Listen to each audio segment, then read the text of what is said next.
Welcome everyone to the British Esports Association's Championship.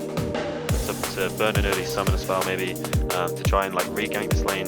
But I think this is, we set this up in draft. Milky was saying it as well, that this is a really neutral bot lane and they will be playing towards that top side.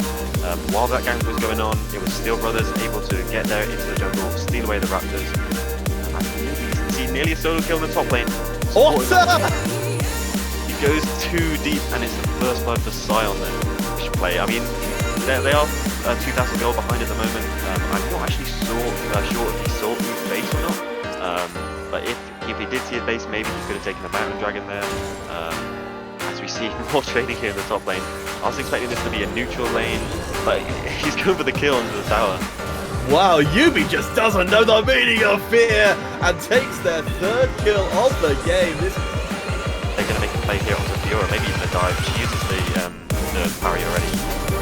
There we go, through the wall, and the flash is immediately stolen away. Locked in place is Otter. All the crowd control in the world. Steel Brothers come in for the assist. It looks like a ton of damage themselves. As Oof on the tower takes the charge shots. It's going to be in trade. I think it's ultimately going to end up being even. Looks like they'll be able to pick up the Rift Herald. There's 3 people here from stage already. Nicholas is on the back, so keep your eye out for whether or not time gets deleted. Steel Brothers falls down and supporting Otter dives into the midst of the Sage squad. They're gonna have to fall back. Humble trespass to do a chunk of damage, and the pull-off is there. The double kill goes through, and a beautiful knock-up onto Nicholas, just short of the shield coming in.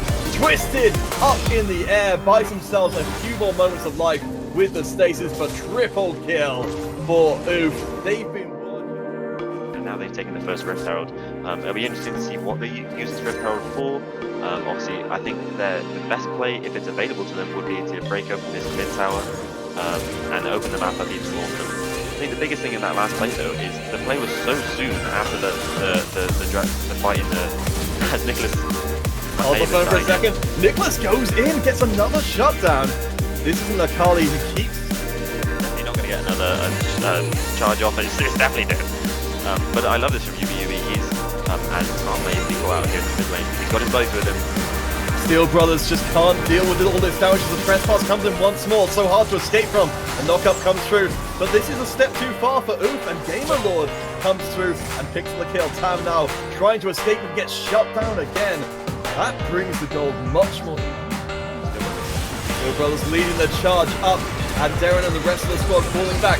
The arrow going to be used defensively as Oof is caught in the middle of the team. And the Knights manage to grab that kill. Flash forward from Ascendant, gets the root in as Darren tries to body block but can't do it. Double kill onto Gamer Lord. That's a triple kill. I take it back, and this means the second Drake falls into the Knights' hands as the gold lead is practically extra 1v1 power. But look, it's happening again. An isolated member of the Sage squad gets found out by the Knights and deleted, but the Sage team, they're not even trying to make the save here, they're going straight for the Drake. Yeah, he's able to delay with the Zhonya's pick up there, and I think it will be Sage picking up the shot. Nichan gets taken to pieces as Gamer Lord comes charging in. The triple kill for the Xayah, up to... I really think Yubi is just going to go down here. Nicholas is doing so much damage. He has 3 items now, 7, 1 and 5. And remember, he still has the TP. If they're going to make a play here, he can be here for a fight. Kiyomi goes down as well, so it's, with the further falling, it's down to Oof and Tam to try and save the game for Sage XD, but the gold lead is massive. The Baron buff is still live. The Knights are knocking on the door of the Sage base, and there's no answer from the Sage squad. They just have to watch their inhibitor fall. Over 20 seconds until any of those 3 members come down. TP comes in. The Knights, they got Nexus Tower number 1. They're looking for the second. Respawns are so far away. Sage XD go for the final fight. Nicholas is legendary. They lived up to the hype. And the first game of the night goes to the Knights. Really, really fantastic game. Can you remember back to there which particular player stood out to you the most? I think personally, I think I'll go for the Xayah. I think they were able to kind of neutralize that bot lane, but they were so strong in team fights. And they ended up having such a strong scoreline, and I think they may have even gone deathless.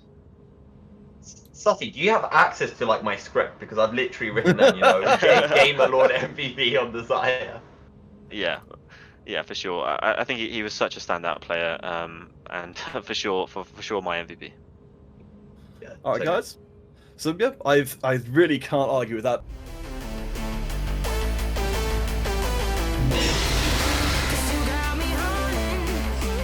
Game, do you think we've got it right with our prediction, or do you have a better idea? There's a poll up in the Twitch chat right now, so we'll be checking that a little bit later on to see how things are progressing. Certainly, I'm fascinated to see how this early game affects people's opinions as Livewire comes in for the very, very early gank and first blood. Bobbin could go for a grab here, but no, I think it's everything's on. 3 camps from the volley bear. There's no wards currently for the West Coast Scotland, and he's gone around. Ezreal even blows his flash from level 2. I think he took his essence W the W second, which means he didn't have access to that after the shift, and he's been punished for it. As we see, I hope I'm making another play here. Wow, Livewire living up to their name. They've got the job done. So both kills, courtesy of that volley back pick early on. A little bit of a word for the Dodos. Before this all started, they did come into this match pretty well prepared. Their game plan so far seems to be working flawlessly. Yeah, we were able to find out that it is Archibald who's a big voice on this team, and it makes sense with what's going on. The volley bear, you know, he's hearing his talking. He's already making his way down there to the bot lane. And we didn't quite touch on it at the draft, but Livewire, a lot of the champions he plays are these ganky junglers. As he's making another one here in the mid lane, and it's going to be a 3rd kill. What amazes me! To prepare better, maybe next week and practice some picks. I think, you know, if they're able to watch back these games, they'll know that they need to snowball this comp. They need to utilize the best play as Livewire on a 2v2 right here. Isfan coming in from the sides with all that damage. Has got the Mana Mine completed already as Nuclear Warx is chased away. Double kill for the Corki. Just absolutely terrifying impact in this game. That seems to be the case. The Herald will be thrown down, I believe, into the mid lane to maybe look for that first power gold, and it will be caught. Warx being chased away, but nice counter there by Age of Empires trying to come in and make an impact, but that Corki is so strong. Can they get it? That's a huge shutdown for the All-Stars. Velociraptor, though, onto the tower, is being chased down and ripped to pieces as the first kill for the All-Stars. Tower's already put down, and it's Archibald hitting that bot lane tower on his own, getting the solo place. I think he'll only take 1 place in base, but yeah. I mean, it's telling that Archibald right now has got the bounty, but we have got the catch. Again, Age of Empires coming in. Flash following up Flash. There's the crowd control. Age of Empires gets a 2nd kill onto Isban. The All-Stars are not done quite yet. Yeah, I think we have to be looking at Age of Empires now. Not able to make any plays on the map. He's so far behind this Corki, and you know that's a really big thing. It's a massive ultimate for participate, obviously, as we may see a fight here in the bot lane. Bobbin is taken down so quickly. Age of Empires, who is trying to turn things around for the All-Stars, will be hunted down. As under the tower, there's nowhere that's safe, and that's Livewire picking up their 4th kill of the game.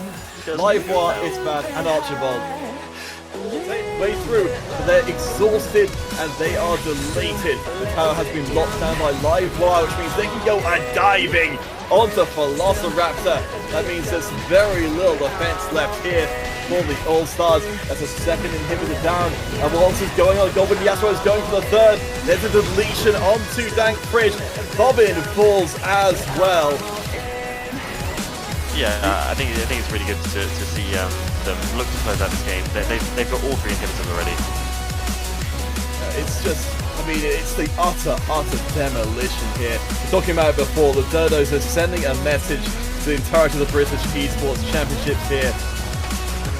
Absolutely terrifying stuff. Yeah, this is a really great game. It's a shame that it's so one-sided. We were treated to such a great game in that game 1, but it looks like our luck ran out. But from where you guys are sitting, we're going to award some MVPs for our games this evening. So from this game, and from both you, Suttie and Milky Cereal, can you agree between you an MVP? It has to be the volley bear. Livewire was such a monster this game.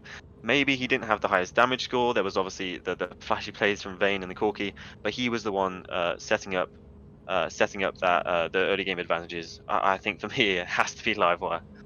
I'm actually so glad you said that, Suttie, because I thought you were going to say Archibald, and I'd say no, it's got to be Livewire, because that early game was fantastic from Mr. Bearman. So yeah, I give it to Livewire as well.